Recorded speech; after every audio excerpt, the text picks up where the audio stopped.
guys, Assalamualaikum warahmatullahi wabarakatuh. Ketemu lagi bersama saya di dalam ngoceh, ngomong keceh. Di video kali ini, saya akan menjelaskan materi hukum pidana terkait dengan pembagian hukum pidana. Oke.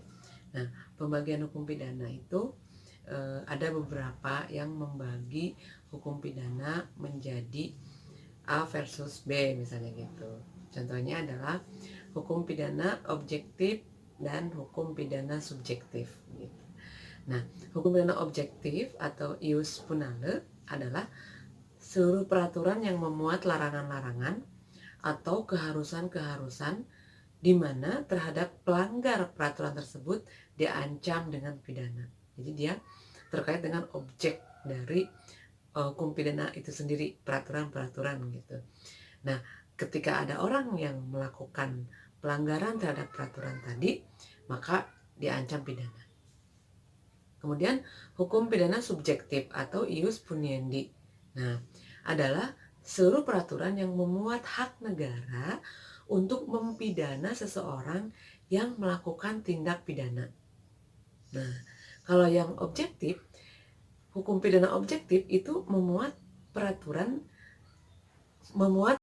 yang berisi larangan-larangan atau keharusan-keharusan gitu.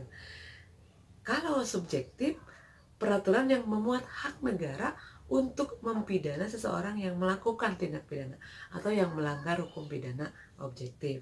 Nah, hak negara untuk mempidana itu terdiri dari satu, hak untuk mengancam perbuatan dengan pidana. Barang siapa ngapain maka akan diapain gitu ya. Kemudian yang kedua, hak untuk menjatuhkan pidana. Nah, hak ini terletak kepada alat negara yang berwenang, yaitu hakim, karena hakim yang bisa menjatuhkan seseorang dipidana penjara, dipidana denda, dipidana mati misalnya gitu ya. Kemudian yang ketiga, hak untuk melaksanakan pidana. Nah, hak ini terletak pada alat negara jaksa penuntut umum, karena tugas jaksa adalah apa? Tugas jaksa adalah antara lain dalam undang-undang kejaksaan itu penuntutan dan eksekusi atau pelaksanaan pidana gitu. Jadi yang pertama, pembagian hukum pidana itu adalah hukum pidana objektif atau ius punale dan hukum pidana subjektif atau ius puniendi. Gampangnya, ius punale itu terletak kepada peraturan-peraturan objeknya yang memuat perbuatan-perbuatan yang dilarang, dan kalau ada orang yang melanggar maka akan diancam pidana. Tapi kalau ius puniendi atau hukum pidana subjektif adalah peraturan yang mengatur bagaimana negara mempidana seseorang yang melakukan pelanggaran tadi, yang melakukan tindak pidana tadi, gitu ya. Hak untuk mempidana, hak untuk mengancam perbuatan, hak untuk menjatuhkan pidana, dan hak untuk melaksanakan pidana. Kemudian pembagian selanjutnya adalah hukum pidana material dan hukum pidana formil gitu. Nah, hukum pidana material atau disebut juga hukum pidana substantif adalah seluruh peraturan yang memuat perumusan perbuatan-perbuatan yang dapat diancam pidana, siapakah yang dapat dipidana, atau dengan kata lain mengatur pertanggungjawaban pidana. Kemudian pidana apakah yang dapat dijatuhkan terhadap seseorang yang melakukan tindak pidana atau disebut hukum penitensier. Dan itu dimuat di dalam KUHP atau KUHP militer misalnya. Nah, jadi hukum pidana material itu seluruh peraturan yang memuat perumusan perbuatan yang dapat diancam pidana, siapakah yang dapat dipidana atau pertanggungjawaban pidana, atau pidana apakah yang dapat dijatuhkan terhadap seseorang yang melakukan tindak pidana tersebut. Nah, masih ingat nggak dengan POP, 3 masalah pokok dalam hukum pidana? Perbuatan, orang, pidana. Nah, ini juga sama, hukum pidana material intinya, gitu ya. Kemudian hukum pidana formil atau disebut juga hukum pidana formal gitu, atau hukum pidana adjektif atau hukum acara pidana. Nah, ini merupakan seluruh peraturan yang memuat cara-cara negara menggunakan haknya untuk melaksanakan pidana. Nah, ini dimuatnya di dalam Kitab Undang-Undang Hukum Acara Pidana, Undang-Undang Nomor 8 Tahun 81 gitu, tentang bagaimana cara melaksanakan hukum pidana material. Itu disebut dengan hukum pidana formil. Jadi acaranya, mekanismenya gitu. Hukum acara pidananya seperti apa.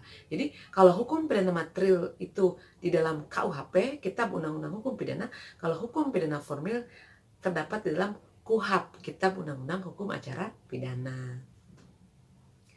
Kemudian pembagian selanjutnya adalah hukum pidana umum dan hukum pidana khusus.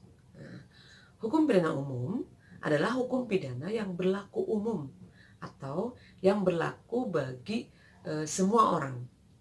Nah, ini hukum pidana umum ini dimuat di dalam KUHP karena dia barang siapa gitu, tidak untuk orang tertentu. Tetapi ada juga perbuatan-perbuatan tertentu di dalam KUHP gitu ya.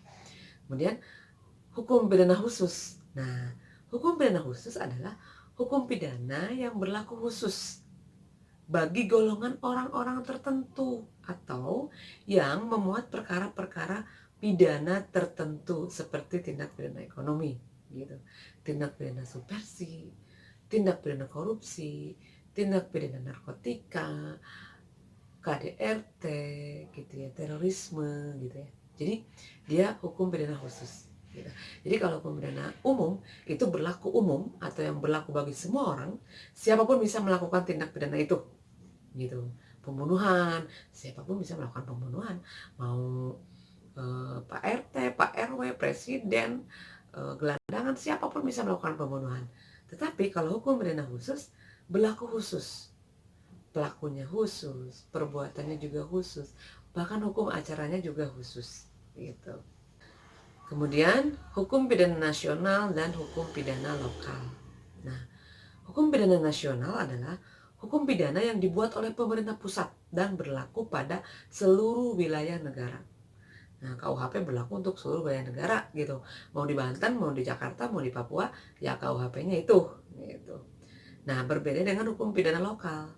Adalah hukum pidana yang dibuat oleh pemerintah daerah provinsi atau kabupaten kota yang hanya berlaku pada daerah tersebut. Nah, biasanya nih adanya di Perda, peraturan daerah misalnya. Kenapa? Karena sekarang Perda itu disematkan ataupun ada Perda yang mengatur ketentuan pidananya atau ada sanksi pidananya di belakang gitu. Misalnya sanksinya apa, walaupun tidak letter luck persis seperti sanksi pidana yang ada di dalam KUHP pasal 10 gitu. Ada perda-perda yang memuat tentang ketentuan sanksi pidana. Dan itu hanya berlaku di lokali atau di daerah yang ada aturannya itu. Misalnya Perda Banten misalnya, jadi berlaku di Banten, di Jakarta nggak berlaku, di Papua nggak berlaku gitu. Lalu pembagian hukum pidana selanjutnya adalah hukum pidana yang dikodifikasikan dan hukum pidana yang tidak dikodifikasikan. Nah, hukum pidana yang dikodifikasikan adalah hukum pidana yang telah dikumpulkan dan dibukukan atau dikitabkan. Nah, seperti KUHP gitu ya. Dan KUHP militer. Nah, hukum pidana yang tidak dikodifikasikan adalah hukum pidana yang tidak dikumpulkan, melainkan tersebar dalam undang-undang atau peraturan-peraturan yang bersifat khusus. Nah, seperti yang tadi saya sebutkan, lebih kepada hukum pidana khusus gitu di dalam pelaksanaannya, di dalam proses penegakan hukumnya. Lalu pembagian selanjutnya adalah hukum pidana tertulis dan hukum pidana tidak tertulis. Hukum pidana tertulis adalah hukum pidana yang terdapat dalam KUHP dan KUHAP yang merupakan kodifikasi hukum pidana material atau hukum pidana substantif dan hukum pidana formal atau hukum acara pidana. Hukum pidana tidak tertulis adalah hukum pidana adat. Nah, ini berdasarkan pasal 5 ayat 3 Undang-Undang Darurat nomor 1 tahun 1951 masih berlaku di bekas daerah Swapraja dan bekas pengadilan adat gitu. Dan sekarang di dalam RUU KUHP tahun 2019 itu juga diakui hukum yang hidup di dalam masyarakat. Nah, ini masuk dalam kategori hukum pidana tidak tertulis. Kemudian ada lagi pembagiannya adalah hukum pidana nasional dan hukum pidana internasional. Nah, hukum pidana nasional itu adalah hukum pidana yang memuat ketentuan-ketentuan yang berasal dari negara itu sendiri. gitu, Indonesia misalnya. Hukum positif berarti disebutnya hukum yang berlaku saat ini kalau hukum positif ya. Kalau ini hukum pidana nasional itu hukum pidana memang yang berlaku di negaranya itu. Misalnya di negara Indonesia tentu berbeda dengan di negara Singapura gitu, dengan di negara Malaysia, karena itu hukum pidana nasional. Nah, hukum pidana internasional adalah juga merupakan hukum pidana nasional, tetapi memuat ketentuan-ketentuan yang berasal dari dunia internasional. Misalnya, ketentuan-ketentuan yang mengandung asas universalitas atau hukum pidana dunia gitu. Yaitu pada pasal 4 butir 2 dan pasal 4 KUHP. Perjanjian antar negara. Nah, itu kan hukum nasional berlaku di negara, tetapi juga memuat ketentuan-ketentuan internasional. Terus perjanjian ekstradisi atau penyerahan. Kemudian ketentuan-ketentuan tentang pembajakan pesawat udara yang merupakan ketentuan-ketentuan hukum pidana internasional yang semula tidak langsung berlaku di Indonesia, akan tetapi kalau sudah diratifikasi maka akan berlaku di Indonesia. Nah, ketentuan-ketentuan hukum pidana internasional ini harus diratifikasi terlebih dahulu oleh negara tersebut, negara Indonesia misalnya, baru kemudian dia juga akan berlaku di nasional negara itu gitu, akan berlaku di negara tersebut. Nah, itulah tadi tentang materi pembagian hukum pidana. Sampai ketemu di materi selanjutnya. Tetap jaga kesehatan, lekas sembuh Indonesia. Assalamualaikum warahmatullahi wabarakatuh.